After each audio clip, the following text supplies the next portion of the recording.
Bugs crashing your pack's party? Whether they've got paws or sneakers, your pack deserves a home that's protected from pests.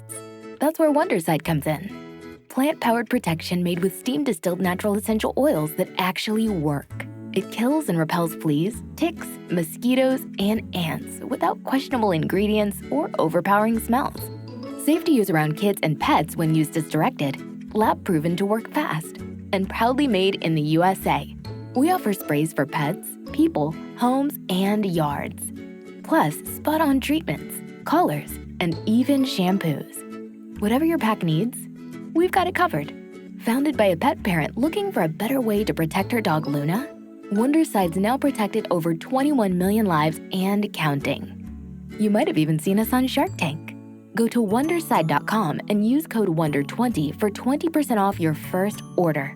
That's WONDER20 at Wondercide.com. Wondercide. Protect your pack with plant-powered Wondercide today.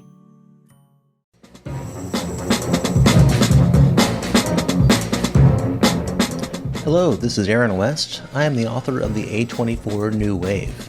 In this book, I look at A24's output and I make the argument that we are in a new wave movement right now. A24 plays a major role. This book has a supplemental podcast where each episode is a brief conversation about an A24 related topic, whether an actor, director, or even a genre. As I continue research for the book and conduct interviews, I expect to record podcast episodes with people involved with the company.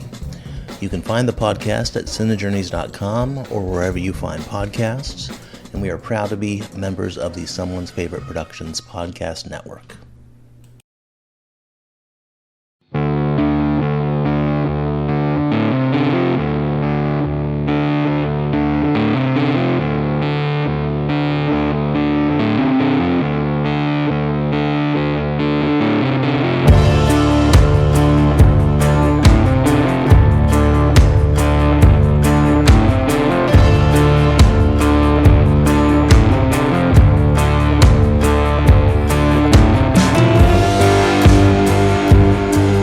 Everyone, and welcome to the Kulturecast. I am Chris Stachiw, and I am joined by my good friend, award-winning director, comic book artist / jack of all trades, and master of them all, unlike most, Maggie the Odd. Oh, why, thank you. That was spiffy. And speaking of things that are spiffy, this is a bonus episode, which means we're not tethered to the monthly themes, but we are tethered, like balls, to a monkey that plays baseball in... I don't even know what the fuck to call this. It's a movie. It exists. You have not seen it, which I guess would make sense for September, but it's called Mr. Go, and it's a South Korean film about a monkey that plays baseball. A gorilla, an amazing gorilla. Amazing CGI gorilla that plays baseball. Remarkably, yeah, actually, I was glad that the effects weren't entirely crap. Yeah, they were bad. They just weren't terrible.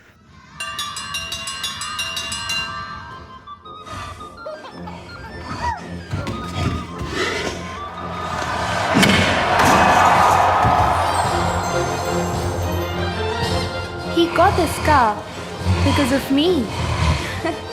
He saved my life. We'll never give him up. Grandpa said, Korea is the land of baseball. Baby, over here! So how did you train the gorilla? Ling Ling, give it back. You need 1 million, right? Add a 0 at the end. 10 million. Add another 1. 100 million. Now that's our target. 100 million. Let's light up the crowd. Mr. Go, show them what you've got. Welcome back, everyone. You're witnessing a new chapter in Korean baseball. Baseball!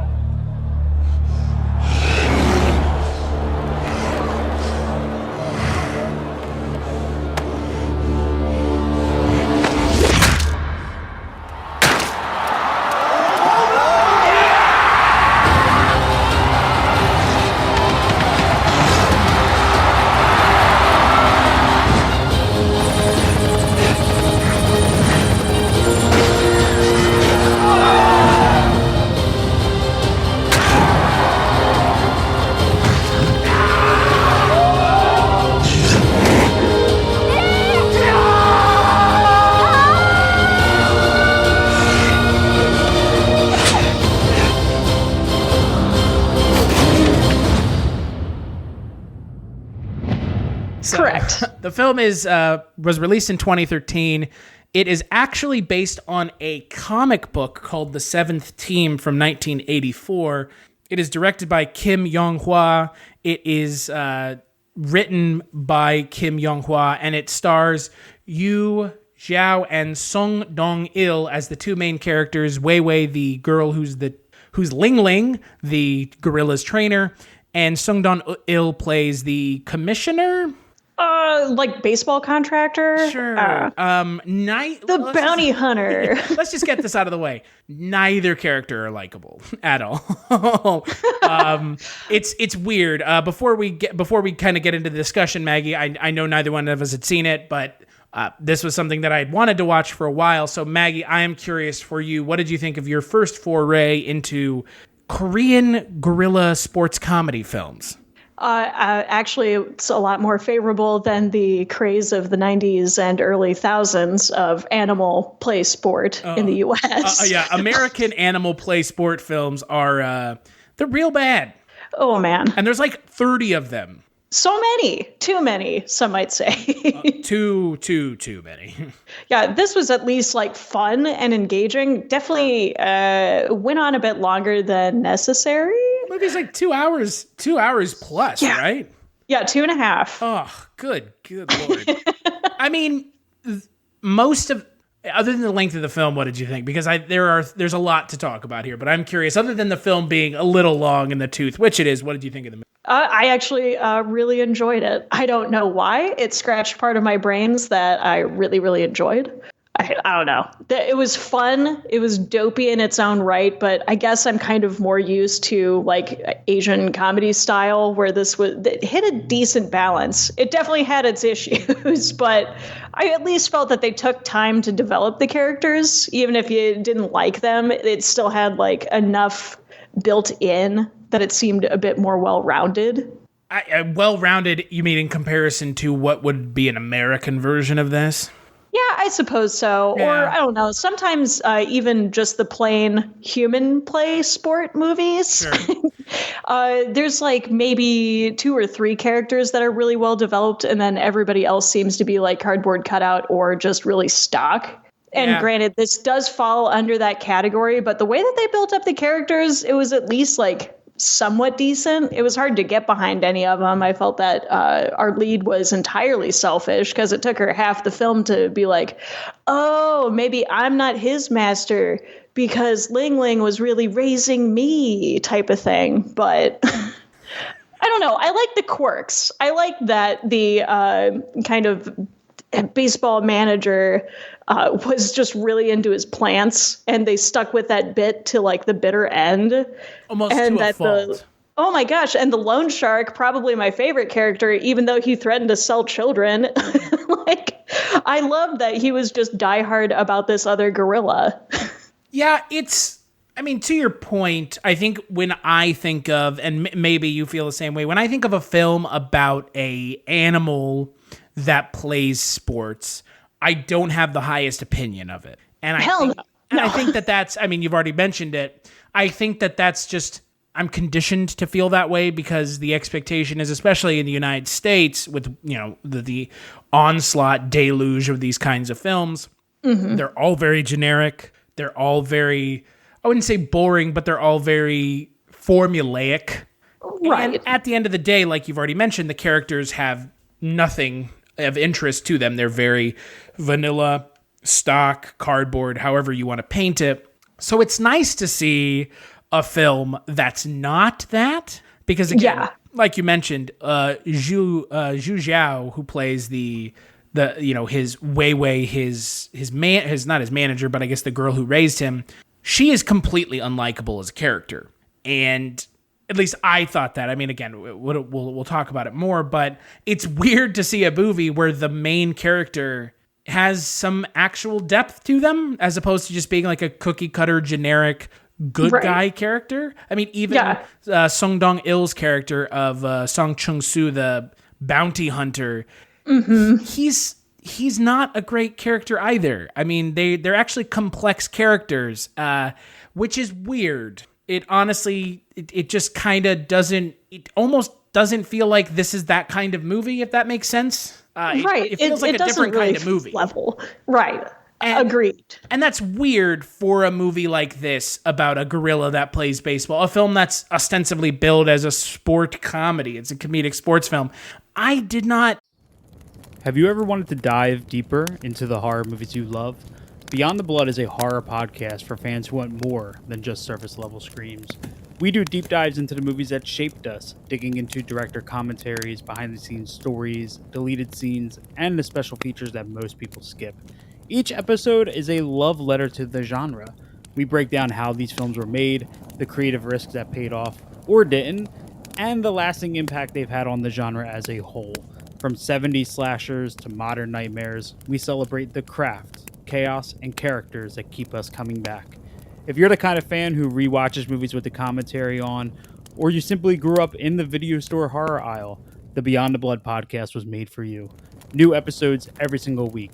Subscribe, and let's dig deep. Welcome to the Beyond the Blood podcast. Find it to be funny. I found it to be more of like a weird drama. Right. Given the subject matter about a actual fucking gorilla playing actual fucking baseball with actual Korean baseball teams, the Chunichi Dragons, Doosan Bears, NC Dinos. Those are real Korean baseball teams. I mean, baseball in Korea, similarly into Japan, is a huge sport for them. And it's nice to see that cultural aspect of baseball removed from Western influences. Right. But it is weird that this movie is not funny. It is very serious. It's super It has serious. its moments. It's conflicted because it plays it up, and the logic is so cartoonish that you could poke holes. Like it is a literal gorilla playing baseball. And so, of course, Ling Ling is better in this scenario. And there's another circus gorilla that didn't get along with Ling Ling that, of course, can throw a ball. So that was supposed to be played up as a ha-ha-ha type of thing, where this gorilla is fending off these loan sharks by just throwing baseballs at them, when the CGI is so realistic and they actually like show blood and someone loses a tooth. It's showing all of this, and I'm trying not to think, oh my gosh, all of these people would be dead. Like, you can't catch a baseball like from a normal baseball player without getting wild ass injuries, let alone a gorilla. Yeah, I mean, there's a point later in the film where Zeros, or Leiting, I believe is his actual name. Yeah, he's throwing baseballs at catchers, and like those baseballs would be flying right through them. Right. Like they do a little launch back and them going, ow, my arm. And it's like, no one would want this scenario. No, like what you would be exhausting catchers by the handful if they were all out there having their asses beaten by this fucking gorilla throwing baseballs. I mean, it's, I would sign up for that. No, but I do appreciate that this kind of weird universe scenario is just so crazy. Like they let that go over a mere technicality where it's like, well, they never specifically said it had to be human players, right, guys? And they also play that again toward the end at the finale, where it's another bizarre technicality that only like a hyperactive 7-year-old would have thought of, being like, well, how can they catch the ball if maybe it's hit so hard that it blows up into a million pieces? So what then? The climax of the film is on a scale of 1 to fucking insane, it's an 11. It's God tier. It is God tier. I love that. If you watch this movie, just the climax, you would have no idea what the rest of the movie is about. No. You would have no idea that this is a movie that is a rather serious look at a gorilla that plays baseball. It's so bizarre. You have, essentially a gorilla fight in the middle of a baseball stadium. Yes. It's, oh my God. We'll get to that when we get to that, because I think we're overlooking one of the other issues of this movie. The biggest plot hole, it's not even a plot hole, because it goes back to what you just talked about with this kind of magical thinking of the film and this kind of weird logic. Because again, the film's trying to exist in reality. It just is. You can't convince me it's not. Right. But It's trying to do it in a comedic way. Right. The problem is in baseball, if you are playing baseball, you have to play on defense when you're not batting. Mm-hmm. The gorilla, I guess, doesn't. Right. He's never in the outfield or the infield. I was actually you don't really see him running most of the time. You see like maybe 2 or 3 shots of him running around. Yeah, it's a little weird. I mean, look, is it a nitpick? Sure. But again, it's a nitpick only because they make a point to show another gorilla that's playing pitcher, which makes perfect sense because in the United States, in the American League and the National League, I forget which one, in one of them, the pitcher doesn't have to hit. Right. So I assumed that this movie was about a gorilla that pitched balls as opposed to hit them. Right. Obviously, that's not the case, but for all this movie's lengths it goes to try to make this quote unquote realistic or stick to some sort of reality, it fails right out of the gate because it's just like, oh, so there's no rule that says gorillas can't play baseball, but there also seems to be a rule that says if a gorilla does play baseball, all the gorilla has to do is stand and hit balls, which any of the managers in this league should have been like, hell no. On top of all of the insurance nightmare. Right. On top of the fact that at one point the gorilla goes on a fucking rampage and should have killed a guy by tossing a bat into the outfield from home plate. Yeah. I thought that kid was dead.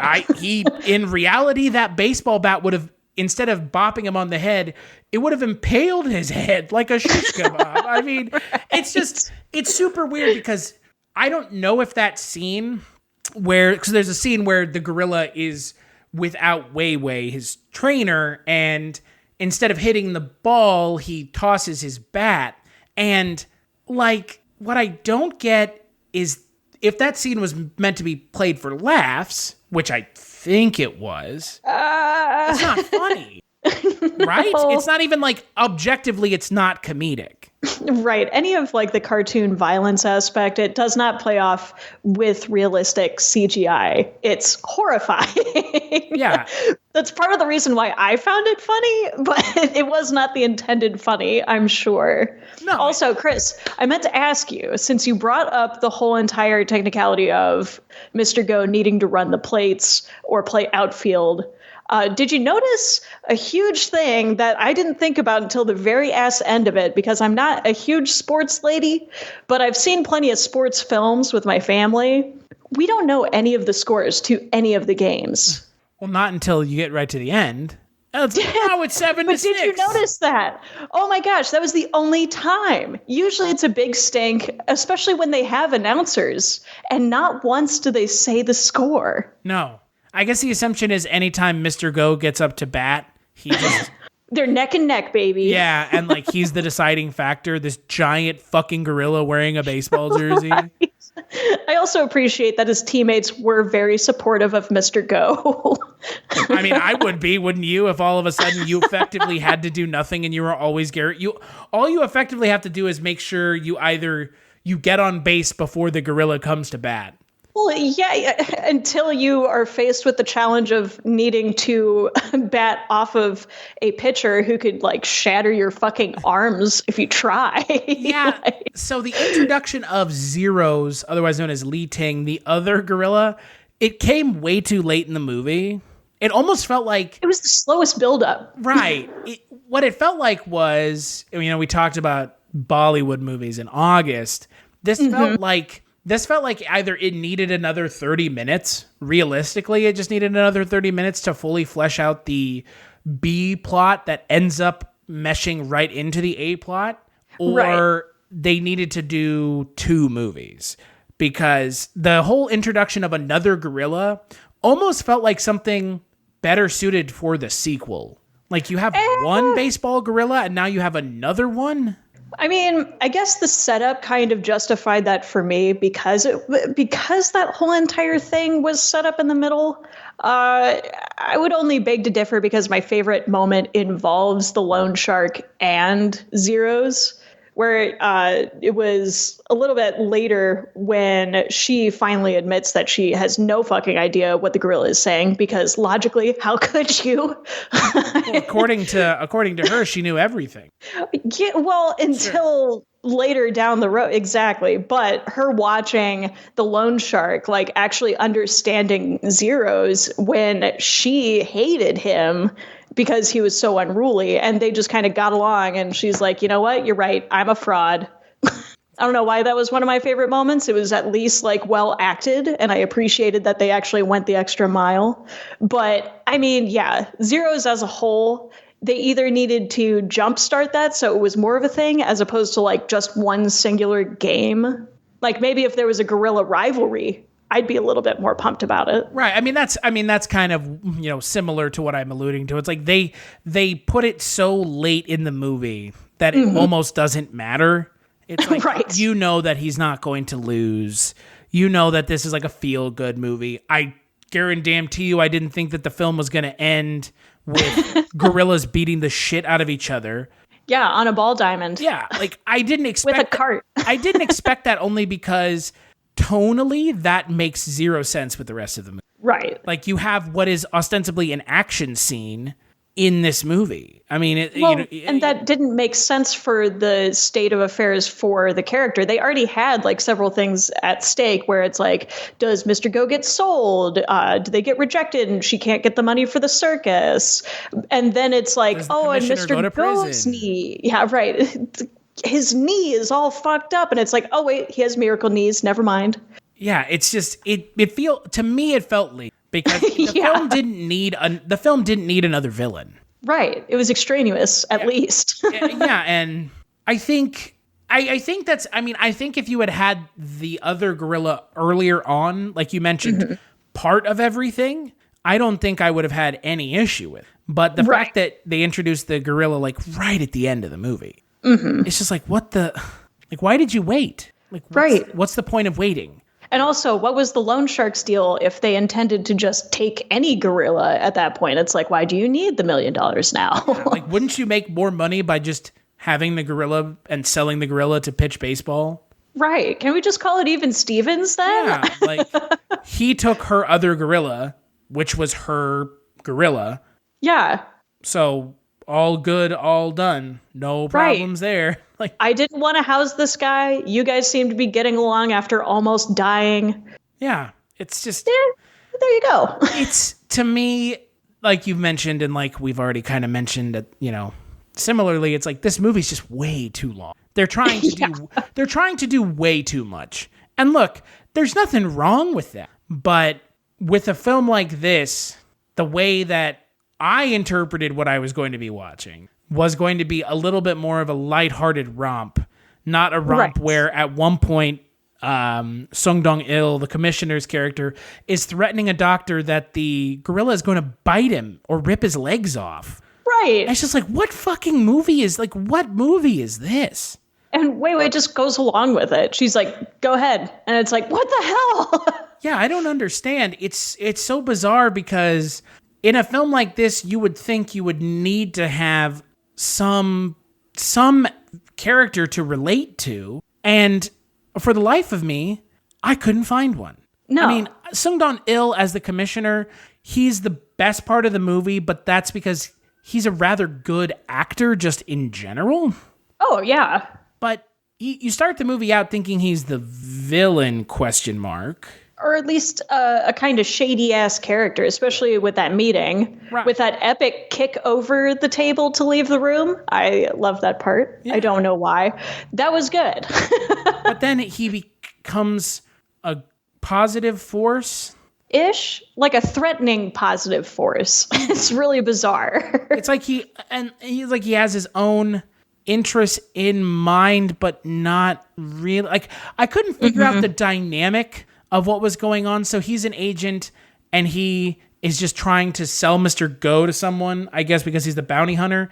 But that's what he do. Yeah, but at the same time, like, that's not really compelling because he's not the villain. That character in every other sports movie is the villain. Right. And there's like 5 other villains in this movie that get zero to very little exposure in the film as a villain. They're all sidelined. And it's just like, well, you can't do that. Right. The camera just kind of lingers on them for a brief moment, and then that's it. Yeah. And again, if the character of Wei Wei were a more interesting, lighthearted character, that would be great. But even up until the last frame of the movie, she's still acting like an ass towards the gorilla. Right. Even when she has the understanding of like, really what Ling Ling wants is just to be a family and chill the hell out. But he's going to keep doing this because she wants him to do this. And like, she has that realization and she's still being like, oh, crap, you hit the ball, go run to the bases. And it's like, he has a broken knee, bro. Yeah, He saved you from a building.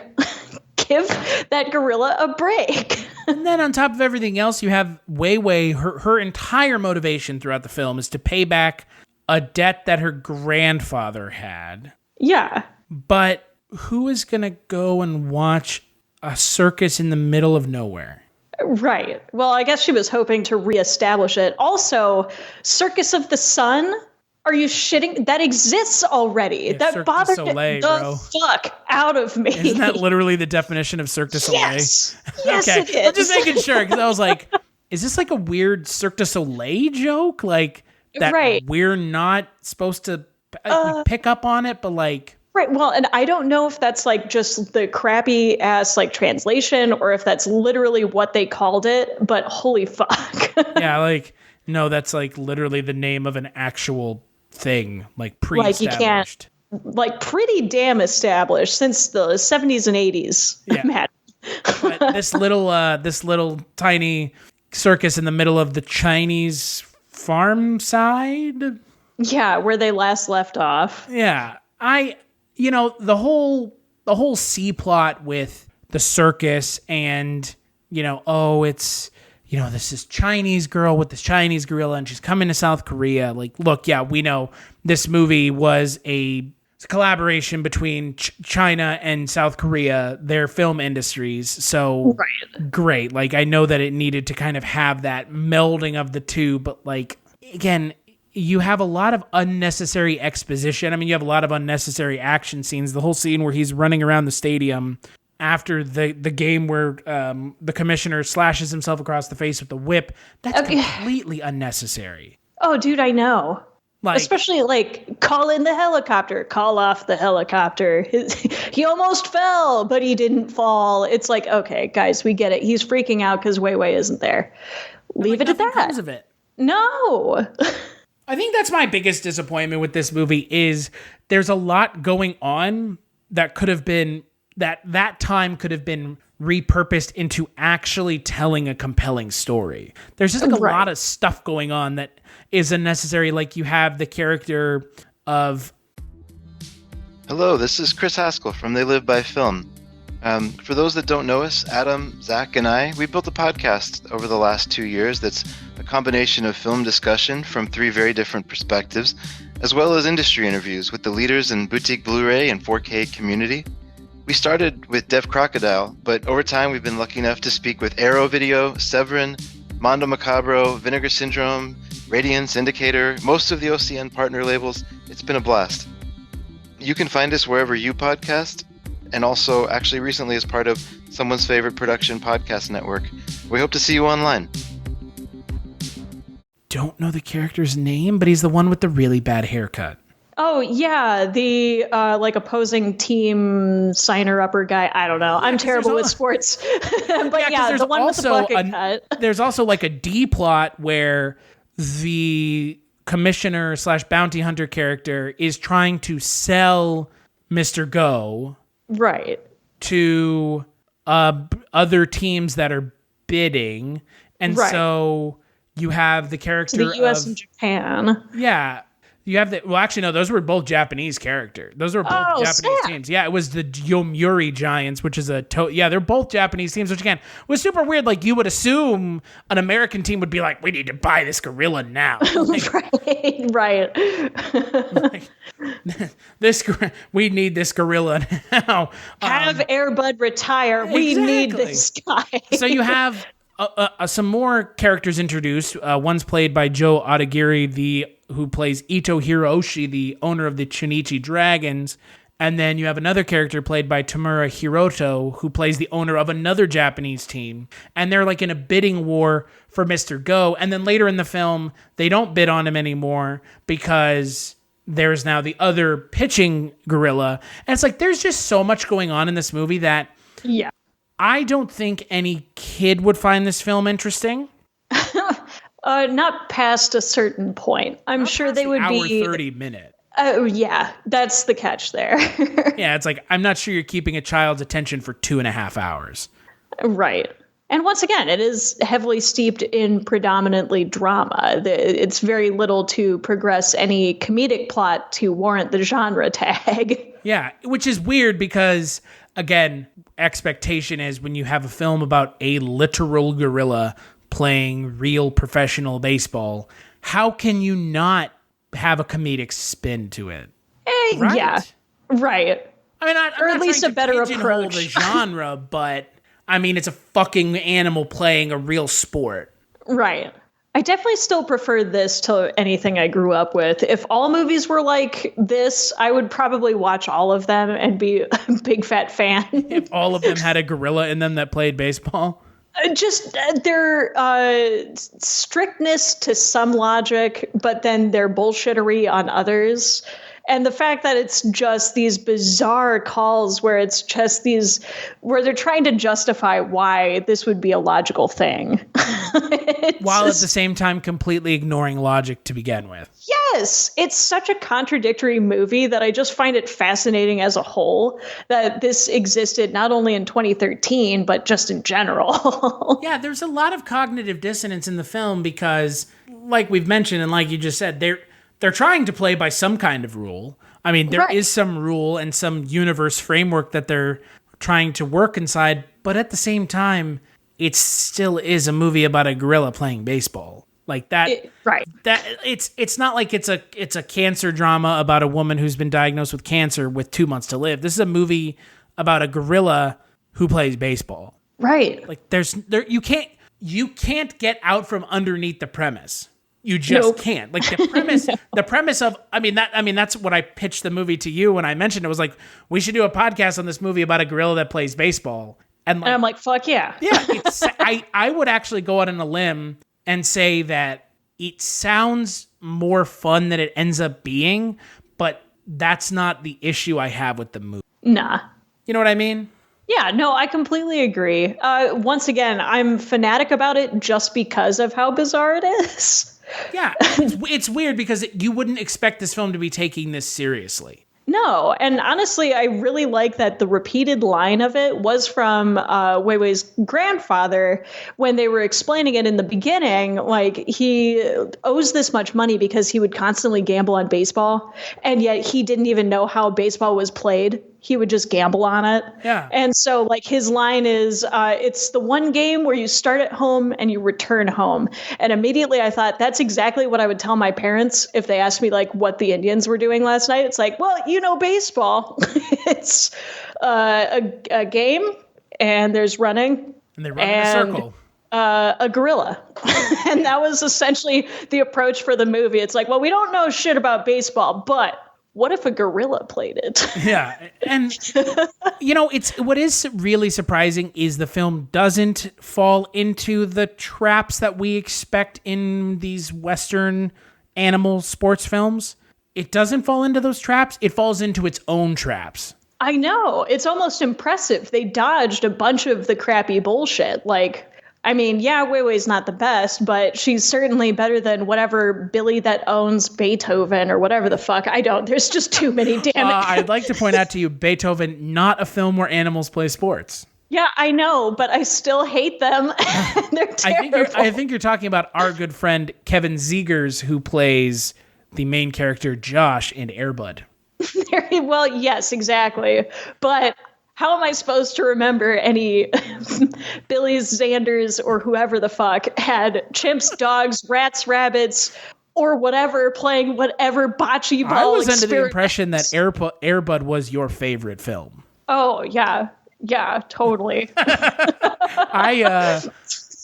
It is striking to watch another culture make a film like this and them have their own weird problems that right. Like there's no way an Americanized version of this film would ever attempt this film as a drama.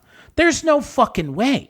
I mean, oh gosh, what was the one about the lady rescuing the giant gorilla and they end up going to the city? Oh, Mighty Joe Young? Yes. Yeah, but that's not about a would be gorilla like playing that. sports. I know, but that would be like the one logical thing for making it a serious drama as opposed to falling into the same traps as just removing one pivotal element to it. Mighty Joe Young is a weird movie. Yeah, that's an accurate statement. I can't argue that. Bill Paxton and Charlize Theron have it capture a giant fucking gorilla and bring it to New York, LA? I don't remember. It was, I thought it was New York. I could be wrong.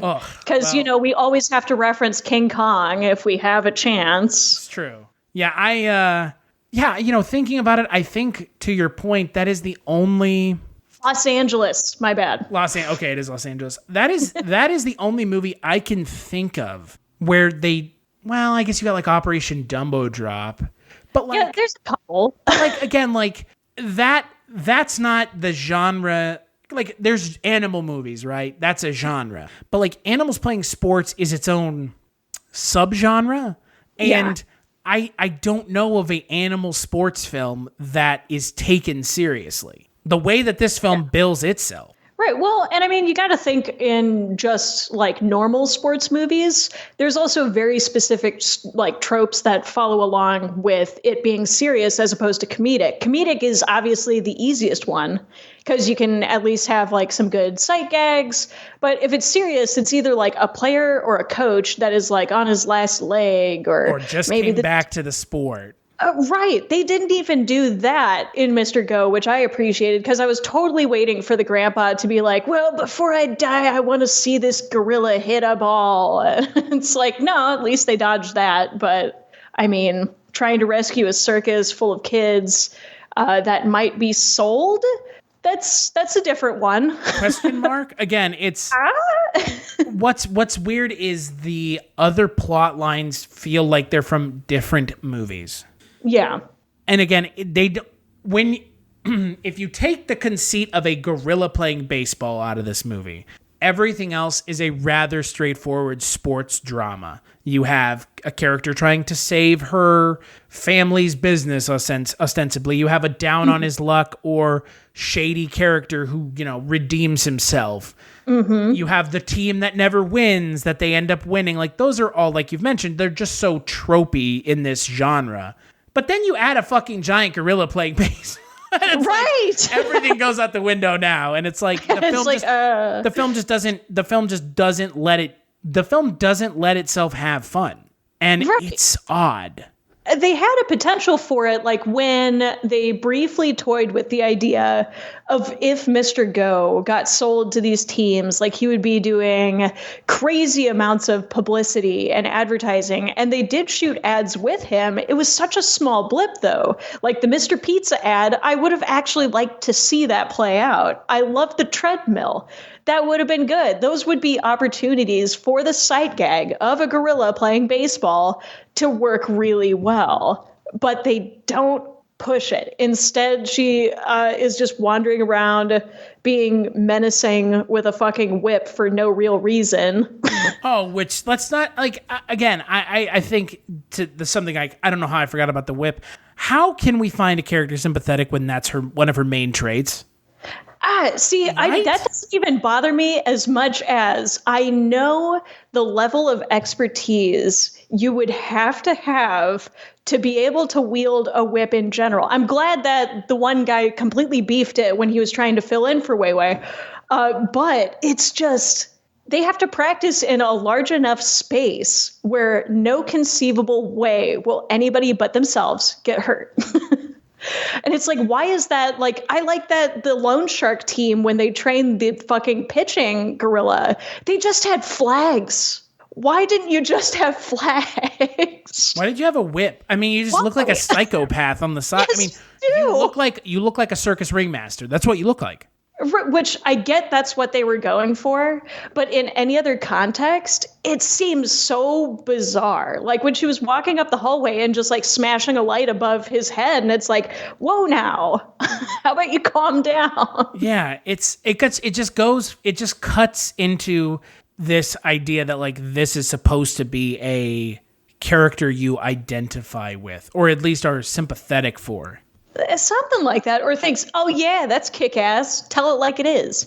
But she doesn't like hold fast to one side or another. So it's hard to really gauge what her character is, because she can be sympathetic in some scenes and she can be independent in some scenes, but it's never one way or another long enough for you to actually know what kind of character she is, except for a dipshit, because she forgot that this gorilla rescued her when she was not that younger than what she is now, because she had to take over the circus. Yeah, so, I mean, if we're using the year the film came out as the year that the film is taking place, that would have only been 5 years earlier, because that earthquake took place in 2008. It's just weird disconnects of logic. They want to play by internal logic, but then they don't want to have the characters play by that logic. Or something. It's logic of convenience over anything. And it was really disheartening, because I don't know if you remember this specific scene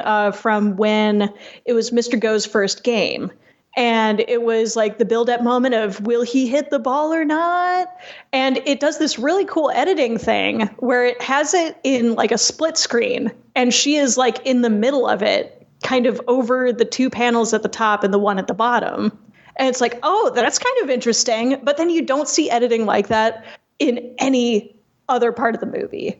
And it's almost like they're afraid to commit to the wild ideas. It's like, dude, if they went full blast, like crazy, wacky King Kong on cocaine type of baseball action, I would have been all for it. And if they went like, we're going to tear your heart out, it's going to be a sad type of drama, I would have been down for that too. But the fact that they kind of flip around, it's like, no, it could have been so much better. Do you think that scene was a like homage to the comic? It has to be, right? I would assume, but like once comic again, book it's panel-ish.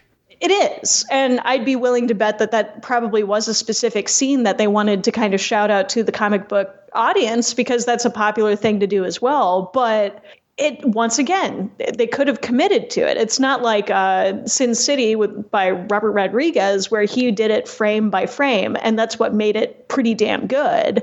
They just did one nod, and they're like, all right, back to the story. And look, I didn't get a chance to read the comic. I'm going to assume you didn't either. I'd be curious to see the tone of the comic. Maybe the comic's tone is like this. Which, I mean, I could see that as being passable. It would kind of, you know what, now that you mention it, this totally sounds like they fell for a comic book trope, which is trying to incorporate as many of the storylines as possible into their one shot. Right. That's what I was saying. Like, why not bring the next movie be the fucking introduction of another gorilla that pitches? Like, it's right. That's our, it's like it's just they crammed too much into it. Well, probably because it runs the risk of not having a sequel. They can't really guarantee that it's going to get back up and running. But at the same time, it's like, I don't know, simplify it and really find your footing. I completely agree. I mean, I am 100% with you. I mean, the film did not do particularly well in South Korea. Its budget was around $20 million. I'd believe it. And it made about $9 million in South Korea and made about 20 in China. Yeah. But again, China also just law of, volume. Much more people in China.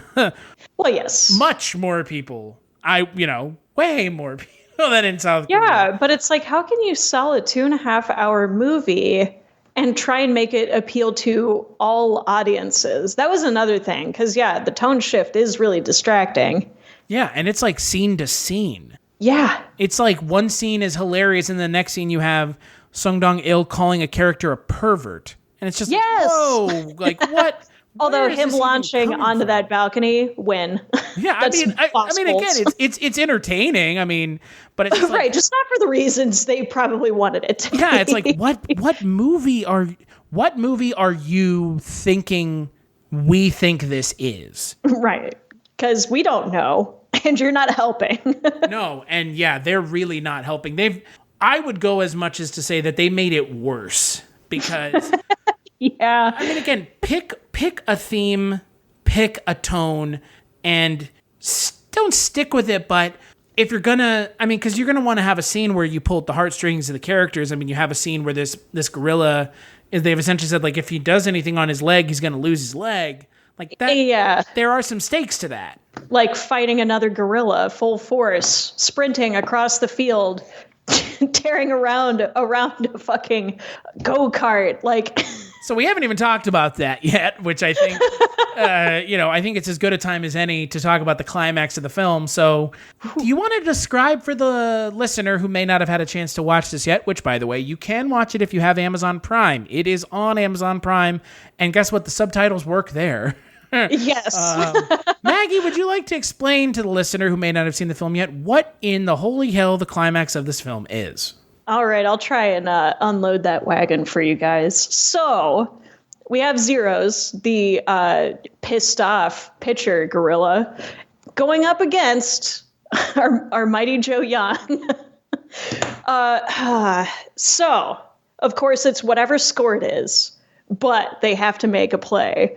And meanwhile, Ling Ling is dealing with a fucking shattered kneecap that just got surgery. Could barely get up like 5 minutes ago. He's up to bat. And he is not hitting the ball because it's going too damn fast. The catcher is they probably had to trade out a catcher like every other pitch. But he finally decides to switch to a left-handed batting position. And somehow that works, I guess. But then all hell breaks loose. And now the pitcher and the batter are fighting like crazy, friggin' like Planet of the Apes type of fighting, really gnarly. And they're trying to break it up, and Wei Wei and I always forget his name, I apologize, the commissioner are trying to break it up. Unsuccessful. So many people are thrown into the stadium, including Ling Ling. And I don't know. I don't even know why the spectators are there the whole time. Nobody flees. They just keep watching. You and I and anyone who was at this game would have been like, I am so fucking out of here. Yeah, I wouldn't have even gone. That sounds scary as shit. I mean, again, there's a moment in the film earlier where like the gorilla's running around the stadium like, why does anyone think this is okay right now anyways? Right. I don't know why there wasn't like a SWAT team on the wayside just in case the gorilla freaked out, because inevitably that's going to happen. Right. But anyway, so Lele's completely fine now, apparently, and is trying to rescue Wei Wei, which her and the commissioner are like on this go-kart trying to escape Zeros. And like, oh my God, it's ridiculous, Chris. This is ridiculous.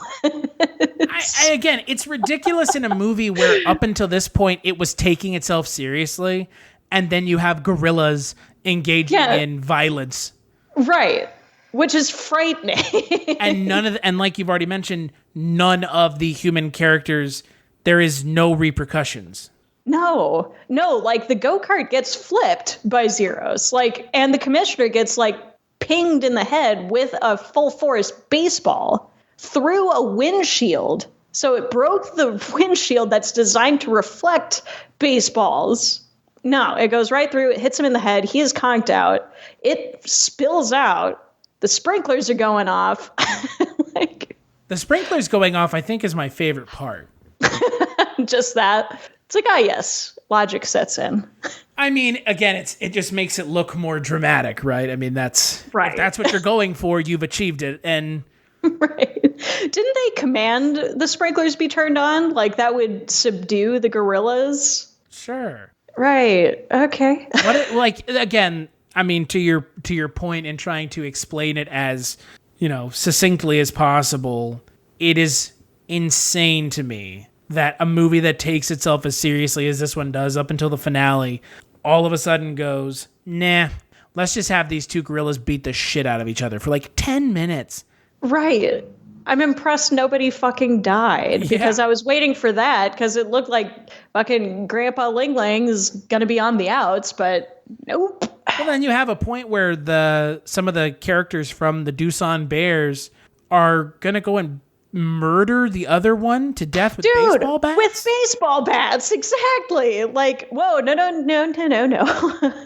Yeah, it's like, what the hell is going on? Like, yeah, that was like the one good move of Wei Wei was she was like, no, it wasn't his fault. It's chill. Just everybody back away. Then it just jumps back to the circus where everything's fine. The commissioner joins them at the circus. And then my personal favorite part, which I wish the sequel was going to be the follow-up to the scene, which is where the loan shark guy goes to the zoo where Zeros has been and being all grumpy. Everybody's throwing bananas at him and he has the back turn. He's just moping. And then the loan shark guy throws in a football and he loses his fucking mind. If the movie that follows this is just the loan shark and Zeros, I am in. I mean, I would watch that movie because, again, wouldn't a gorilla playing football be the more logical destination for an animal of its size? A little bit. That and I'm rooting for those two guys. If it's just those two as the stars, granted, they're not likable, but it'd be fun to watch. Not likable at all. I love that. That was still my favorite character is that fucking loan shark. Here's the thing. I don't know if the loan shark's not supposed to be likable because he ends up being almost more sympathetic than everybody else. Ish. I mean, he's still trying to sell kids. Yeah, but he also gets the shit beat out of him by a gorilla and he's like pulling his teeth out. Oh, like 3 different times. Yeah. Those guys did not know when to quit. Yeah, I just, again, I couldn't tell who is supposed to be sympathetic, who's not, who's supposed to be the character you're rooting for, who are the villains. Like, what? Just make up your damn mind, movie. Like, arguably, that loan shark and Zeros had a better bond than Wei Wei and Mr. Go did, which is impressive. I don't know if they intentionally wanted it to come off that way, but I love that it did. Yeah, it totally did. Because again, Mr. Go and Wei Wei, their relationship seems like symbiotic. Well, and from she Wei doesn't Wei to even Ling Ling, not the other way around. Right. Well, and the fact of the matter that it was specifically pointed out that Wei Wei did not know where Mr. Go came from originally. Where meanwhile, the fucking loan shark's like, oh no, he's hot-headed because he's from the mountains. And it's like, I don't care if that was bullshit. That sold it for me. He actually took the time to get to know this ridiculous ass gorilla. And we never see any of that. No. But those 2 scenes that you see him talking about it on air says more about the characters than the whole entire 2-hour buildup with Wei Wei and Mr. Go. Well, and the funny thing about all of it is they spend ostensibly the first half an hour of the movie trying to build the relationship between Wei Wei and Mr. Go. Yeah. And it doesn't land because no. The moment you see her pulling out the whip and whipping him to play baseball, it's like, what did we learn here? It's like, I mean, usually in circuses, they just did that with lions and tigers to hype up the audience being like, whoa, this is extra dangerous. But it's it's a little no, different. She's screaming at him to do what she wants. Right.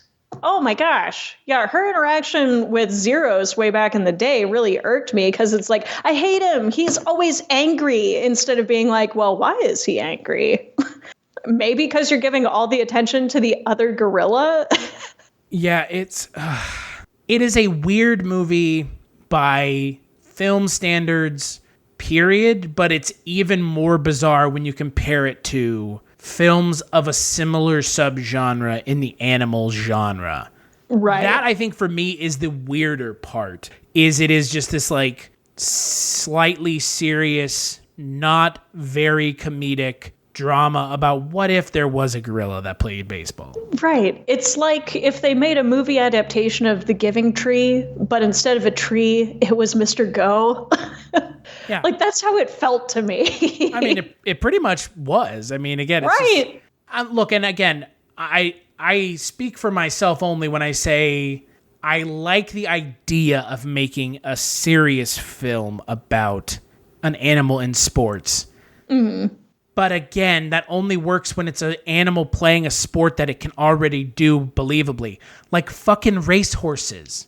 Mm-hmm. Like Seabiscuit. That movie is believable. You know why? Like Racing Stripes? Yeah. Well, no, but... Racing Stripes. Jesus Christ. That's the one with what? The zebra that's a racehorse, right? Yeah. I mean, but you know what I mean. I mean, I would contend that Racing Stripes is more believable than this film. Because again, it's an animal kind of already doing something that it knows how to do. Right. Like a gorilla is less at home in a baseball stadium than a fucking zebra is on a racetrack. Right. It just is. Yeah, no, that makes sense because they really had to stretch the technicalities on that. Yeah, it's and then again, the weird thing is they stretch the technicalities, but they go about 3/4 of the way and then they just stop. Right. It's like, oh, but you know he can bat, he can sit down while batting, but he's not going to play the outfield. So why did you go through all that trouble if you're not going to address the important thing? Especially when, honestly, I'll give him this, because of the weird technicality rules that they managed to finagle into this plot line for convenience, I would have almost liked to see more of that. Because the big thing in the grand finale that I don't know why my brain blanked out on, but the whole scenario of when Zeros pitches the ball to Ling Ling and it hits the bat, the ball explodes. The bat explodes. All of it explodes. And their rationale, because, I mean, the announcers are scrambling, being like, I don't know what we do in this specific thing. And everybody's like, oh my gosh, Mr. Go, run to the bases, because they realize that the logic would be is that the other team has to collect all the bits of the ball and make it to home base before Mr. Go runs the track. It's so good. I would have wanted more of that because that is insane logic that kind of works. But at the same time, again, for a film that is trying to subscribe to reality, that is like just insane. Like right. The game would not happen. They would just stop the game. Right. They wouldn't go, oh, pick up all the baseball pieces. Like, what? Right. That's what you're going with here? Like, because I can't help but think that there has to have been a time, and I should have looked before we recorded, where a human player hit the ball so hard that it exploded. Right. And blew out the bat and the ball. Because, I mean, a baseball... And his elbows. Yeah, well, that too. But, I mean, baseball bats break all the time. Mm-hmm. And balls are just a core covered in a leather binding, so... Right. It has to have happened. I mean, I don't think it literally exploded into 1,000 goddamn pieces. It just turned into a mist at that point. Yeah, but it's just so weird that, like, that's what you're going with out of all of this. Is, like, you gotta go pick up the pieces of the baseball. Like, what? And then it's further compounded by the guerrilla violence scene that, again, all the things in the movie that feel tacked on, that feels the most tacked on. Oh, gosh, right. I was like I was looking at the time on the movie. I was like, there's 15 minutes left. Okay, they won. Why is there still 11 minutes left? And then Zeros tackles Mr. Go, and it's all downhill from there. I was like, there was definitely not 11 minutes worth of credits in this film. Like, no, it's just like, no, instead, we're just going to have what felt like we need to put some money from the budget somewhere. Let's just put it here where the gorillas are fighting. Right. Because ostensibly it's the most, CGI heavy part of the entire film. Agreed. And it doesn't mesh too horribly well. The texture is really nice on the CGI, but the shadows on everything else, they didn't really incorporate too much. No, and I mean, like anything else with poor CGI, the closer you get, the worse it gets. Right. I mean, when you have Mr. Go in full frame, it looks bad. It looks fakey. And look, I'm not expecting it to be amazing, but don't show the gorilla close up. Right. You just kind of have to pick and choose your battles there. Yeah. Like, look, the gorilla looks good enough. It doesn't look like a guy in a suit because it's all CGI. And I'm glad they didn't go with a guy in a suit because... Are you sure? I might have liked that. I mean, here's the thing. we would have taken the film even less seriously if it had been a guy in a suit. For sure. I mean, quality CGI performances are not new. You know, Andy Serkis has essentially made his entire career off of playing serious, elevating the motion capture art into from a kind of novelty to an art with Gollum and Caesar from Planet of the Apes, which I would still contend is one of the best uses of mocap in the last ever. But yeah, it seems like at some time they also wanted to get a good performance out of the CGI gorilla. Mm-hmm. And it's like, no. Yeah, it's just really difficult. Without having like a direct prop to interact with, some of the scenes drag out a bit too long for like the seams to kind of show. Yeah, that's a nice way of putting it. Mm-hmm. Because most of the time it's passable where you can kind of just shut your brain off and be like, yeah, I know it's not fake, whatever. Or it's not real. It's not fake. They used real gorillas. I wish. This movie might have been way better if it had just been real gorillas playing baseball. Oh, God, no. That makes my palms sweaty just thinking about that situation. I would fear for everybody's well-being. And then all of a sudden the real gorilla turns around, grabs Wei and grabs her head and squishes it like a grape. Yeah. Just boom, just crushes her skull. Like it actually pitches a ball and it just decimates the loan shark's face. Like I would, I feel like there's a kernel of an idea there where at the end of the movie, instead of the gorillas fighting each other, the gorillas just look at each other and they're like, fuck these assholes. Right. You turn around and it's another Planet of the Apes prequel. And they just start tearing everyone limb from limb.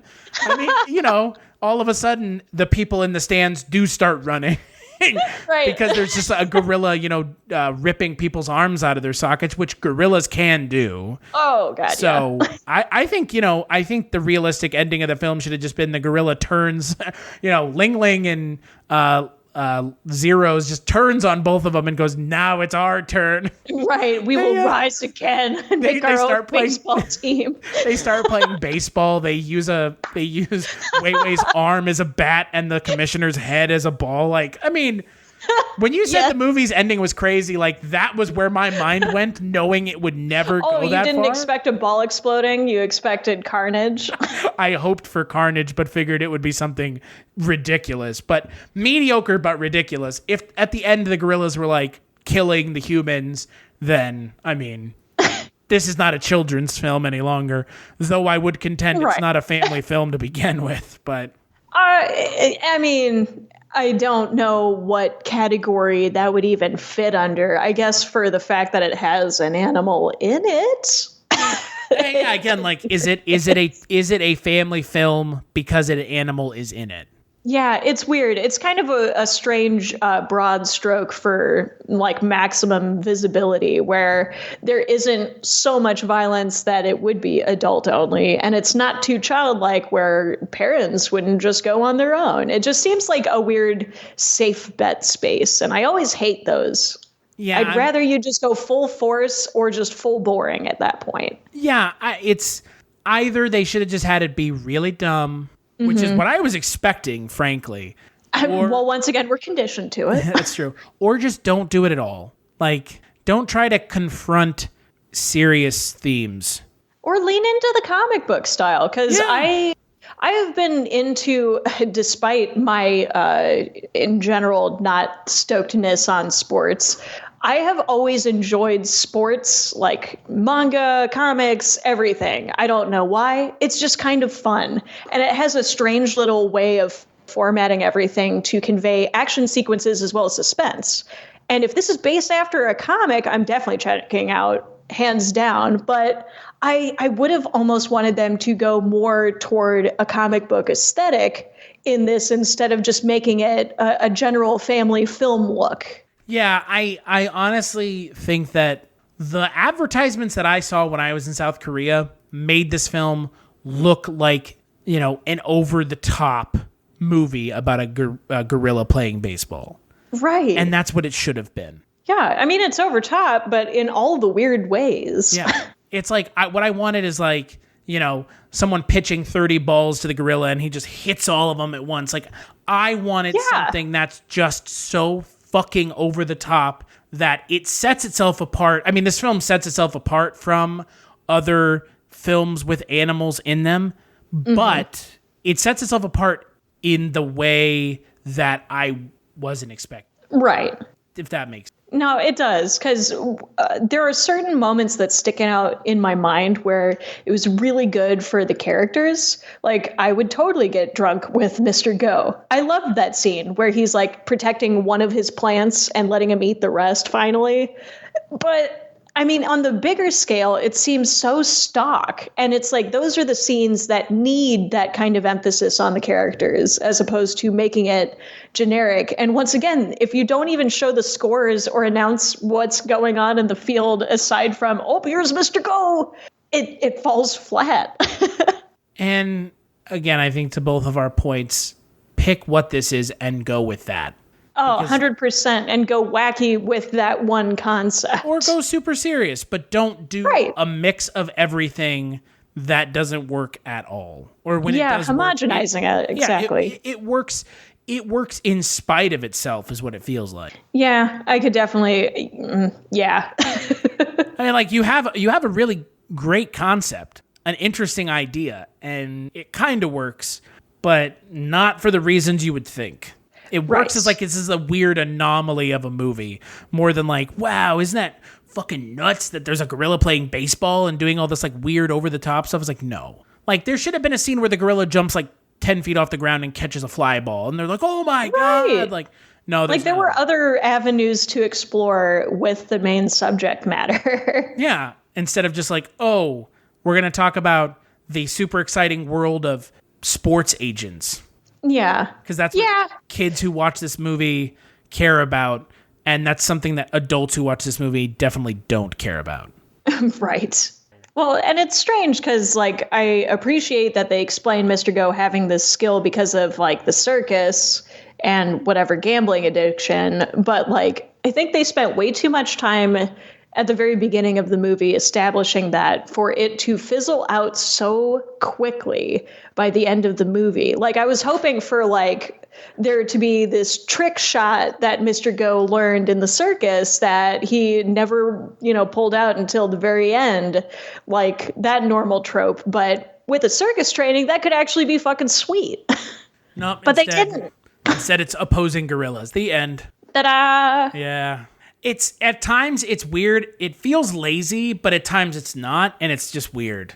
It's just weird. Yeah, the details are in odd spots, which I'm a big detail person, and I like picking movies apart for this stuff because, it's whatever blind spot that they had was actually the main plot of the movie. Yeah, totally.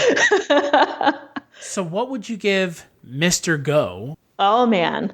I'd probably say 3.5. I wish they dedicated themselves a little bit more. I'm obviously a diehard, and I'm totally going to get a Mr. Go jersey, but... Wow. But it's just...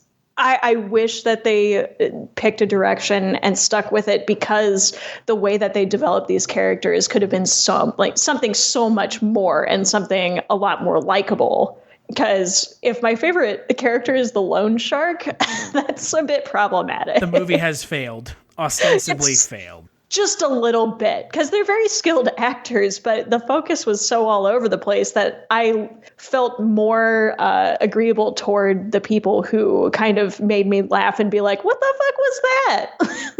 I'm going to give it a 3, and I will harken back to something I said at the beginning about the plot hole of the gorilla not playing the field. If the gorilla is supposed to be a pinch hitter, then fine. Maybe I missed it.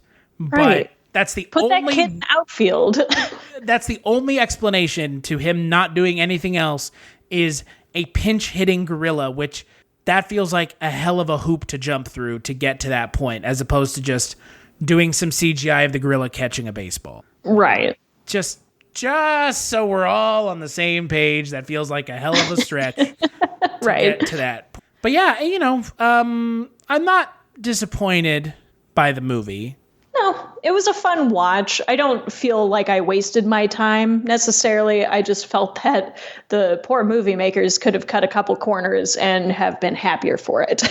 And again, I will say, for having spent the last 7 years either trying to find it or thinking about watching it or it coming back up, it doesn't disappoint. It's just not at all what I was expecting. Correct.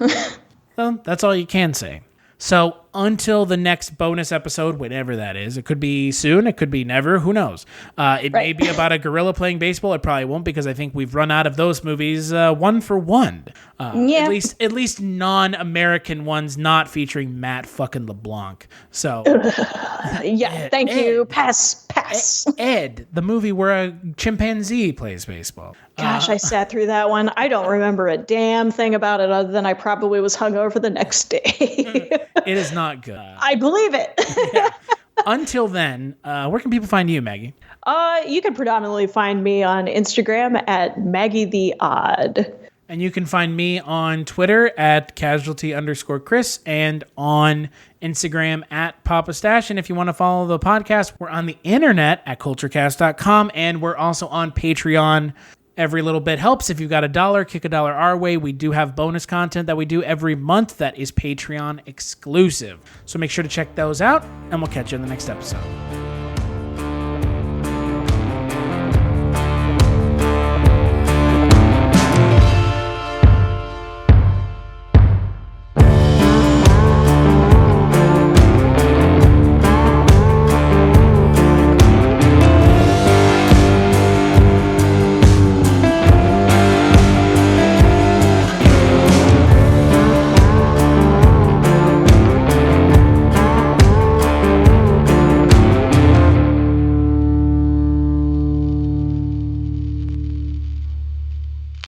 Hello and welcome to Tumbleweeds and TV Cowboys. My name is Hunter. In this podcast, I'll be joined by a different guest each week to discuss a classic Western movie or TV show. I've been a fan of classic Westerns for as long as I can remember, and in recent years, they've become very nostalgic for me. I love the aesthetic, the tropes, and I love seeing different filmmakers' takes on them. At their best, they're incredibly entertaining, rewatchable, and some of my all-time favorite movies are Westerns. We'll mostly focus on Western movies made in Hollywood, but we'll also be covering spaghetti Westerns, and one thing I'm very excited to get into are Western TV shows. I've got some amazing guests coming on the show, film professors, historians, and podcasters. And Tumbleweeds and TV Cowboys is part of the Someone's Favorite Productions podcast network, and many guests on the show will be from other shows on the network. Thanks for listening.